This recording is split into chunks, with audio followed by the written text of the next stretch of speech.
welcome to another Wisdom Wednesday. First of all, I would like to apologize for it being so late on this Wednesday. I had meant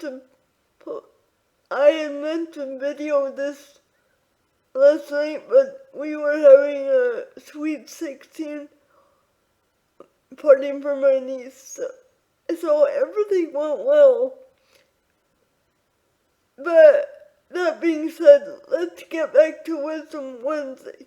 For those of you just joining us, last week we attempted to redefine wisdom. In Proverbs 1:7, the Bible defines wisdom as the beginning of all knowledge. Today I'd like to examine that a bit farther and see the example of this in action. I'm sure most of you are familiar with the story of Abraham and Sarah. For those of you who aren't, I'll give you a summary. Genesis 15 opens with God giving Abram a vision. In the vision, God promises him an heir of his own flesh and blood, but as anyone would, Abraham questions him, bringing up his age and the fact that his wife remains barren. But God brings him outside, saying, "Look up at the sky and count the stars, if indeed you can count them." Then he said to him, so your offspring shall be. Verse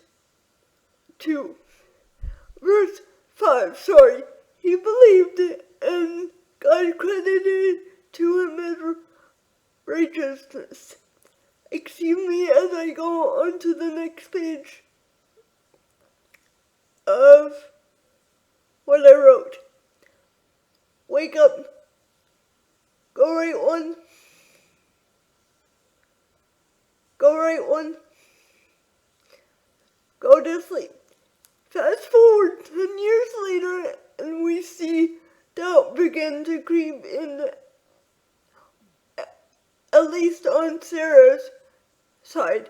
So much shows that she devises her own plan to have a child by way of her servant Hagar.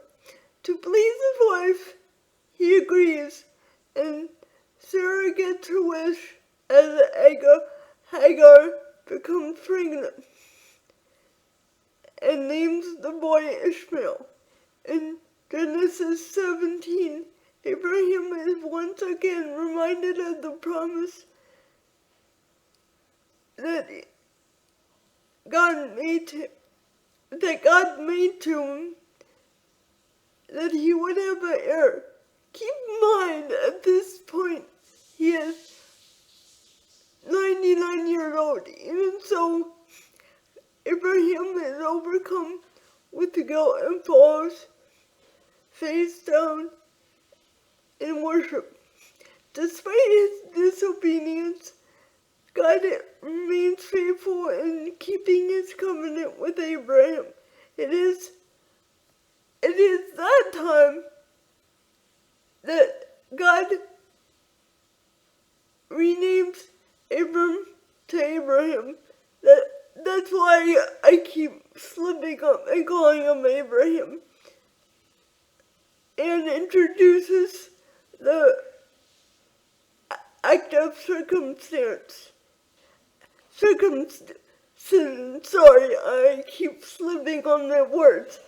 After a time, the Lord appears to him again, after which 3 visitors end up at the entrance of the couple's tent. Genesis 18. During this visit, one of them says, "I will surely return to you about this time next year, and Sarah, your wife, we'll have a son. We'll have a son.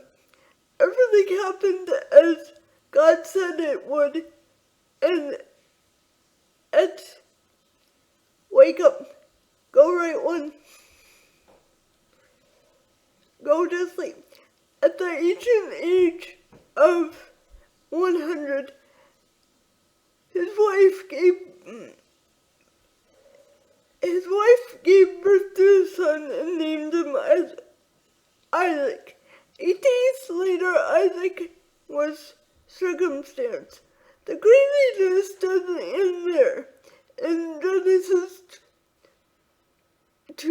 22, Abram's faith is tested when God asks him to sacrifice his one and only son as a burnt offering. Can you imagine? After years of hoping for an error, God finally fulfills his promise to only have him taken away a short later. In a sense, we get the feeling that God is testing Abraham in an effort to see whether Abraham has learned his lesson. Is he going to rely on God's sovereignty and power to see him through the ultimate sacrifice, or is he going to try and find an easy way out? In the end, Abraham passes the test with flying colors, hiking up with his son to a mountain God had shown him in the region of Moriah. When Isaac questions where is the lamb they plan on sacrificing, Abraham simply replies, God himself will provide the wake up, go right one, go to sleep. Abraham simply replied, God himself will provide the lamb for the burnt offering, my son. And they went on together.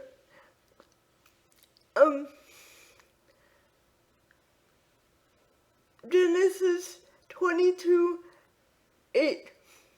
Although it isn't exactly clear what Abraham is feeling at this point, he seems pretty confident that God will provide. He's in no way backing away from the task. In fact, he is moving forward despite what it might cost him. This shows that he fears God and his allegiance to God comes first. After all, it says in Proverbs 9:10-11, the fear of the Lord is the beginning of wisdom, and knowledge of the Holy One is understanding. For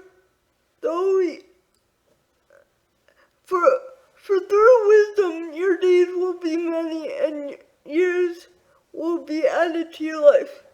Abraham trusted God, and he showed himself to be wise. And that I won't spoil the ending of Genesis 22, but you gotta read it to figure out what happens. That being said, who are you trusting today? This is Roland W. signing out. God loves you. I love you, but God loves you even more. See you on Friday. Wake up. Mouse 8.